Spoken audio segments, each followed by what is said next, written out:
Hi friends, welcome to online study. आज हम पढ़ेंगे न्यूटन के लॉज ऑफ मोशन की।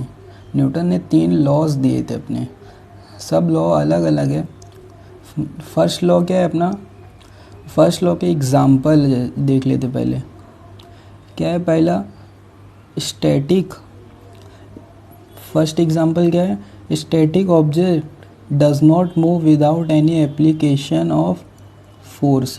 कोई भी चीज़ एक जगह रुकी है, वो एक जगह रुकी ही रहेगी जब तक अपने एक फोर्स नहीं लगाएंगे।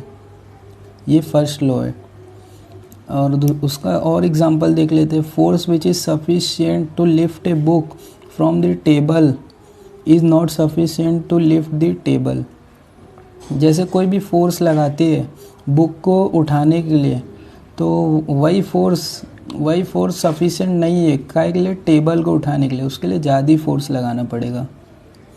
और थर्ड वन क्या है? Fruit on the tree fall down when its branches are shaken.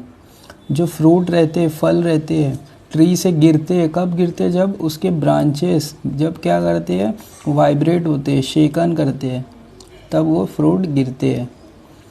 Fourth क्या है? An electric fan keeps on rotating for some time even after its switch off.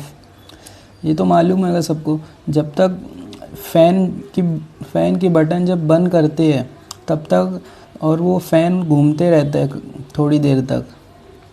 ये भी क्या है? न्यूटन का फर्स्ट लॉ है। अब उसका एक डेफिनेशन देखते क्या है। क्या है Newton first law of motion? उससे पहले उसमें बैलेंस्ड एंड अनबैलेंस्ड फोर्स है। बैलेंस फोर्स किसको बोलेंगे और अनबैलेंस फोर्स किसको बोलेंगे? आप लोग ठग ऑफ वॉर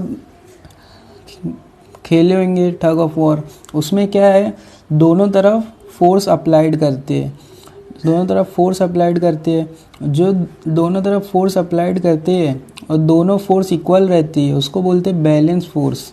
और जैसे दूसरी एक तरफ का ज़्यादा फोर्स है और दूसरी तरफ कम फोर्स है, और एक तरफ रस्सी चले आती है, तो उसको क्या बोलते हैं? Unbalance force. अनइक्वल रहती है तो अनबैलेंस फोर्स।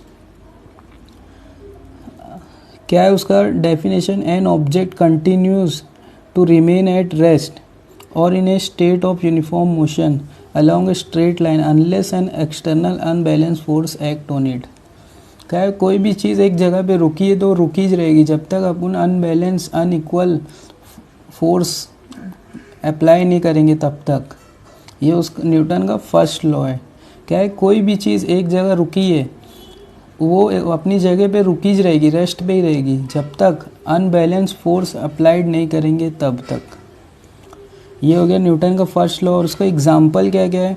उसके एग्जाम्पल देखे थे। क्या देखे थे? फैन जब बंद होता है तो थोड़ी देर तक घूमते रहते हैं। और ट्रीज क्या बोलते हैं? फल गिरते हैं जब ट्रीज वाइब्रेट होती है, ब्रांचेस उसके वाइब्रेट होती है। ये सब उसके एग्जाम्पल है।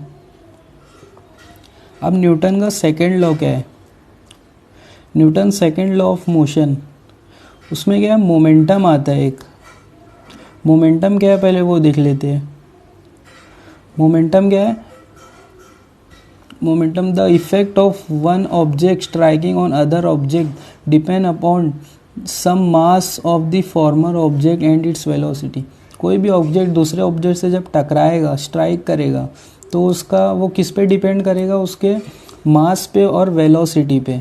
This means effect of force depends on the property related to mass and velocity of striking object. और इसी को क्या बोलते हैं? मोमेंटम। कोई भी ऑब्जेक्ट एक दूसरे से टकराएगा तो वो किस पे डिपेंड रहेगा? अपनी प्रॉपर्टी पे। कौन कौन सी प्रॉपर्टी? एक तो मास है और दूसरी वेलोसिटी है। तो वही उसी को क्या बोलते हैं? मोमेंटम। मोमेंटम का देख लेते हैं अब क्या है। Momentum is the product of mass and velocity of an object. ये सिंपल वर्ड में उसका डेफिनेशन है। क्या है? पी मतलब momentum is the product of mass and velocity.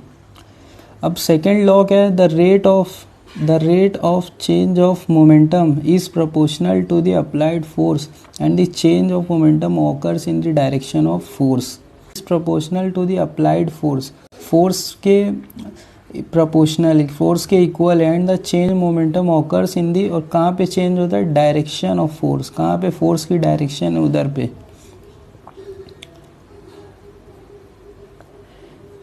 यहाँ पे देख लेते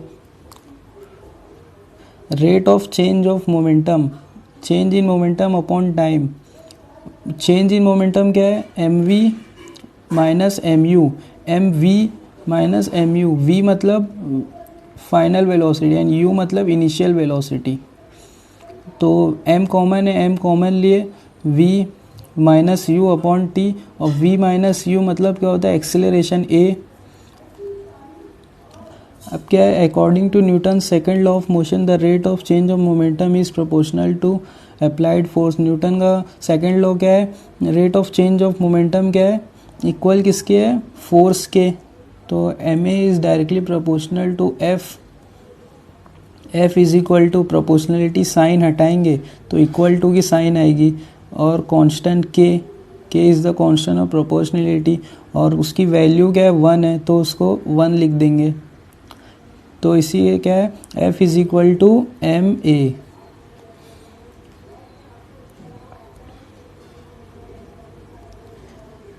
ये न्यूटन का सेकेंड लॉ हो गया. अब न्यूटन का थर्ड लॉ क्या है? ये एकदम सिंपल है, एकदम इजी है. क्या है न्यूटन का third law? Every action has an equal and opposite reaction. क्या? Every action of force has an equal and opposite reaction of force which act simultaneously.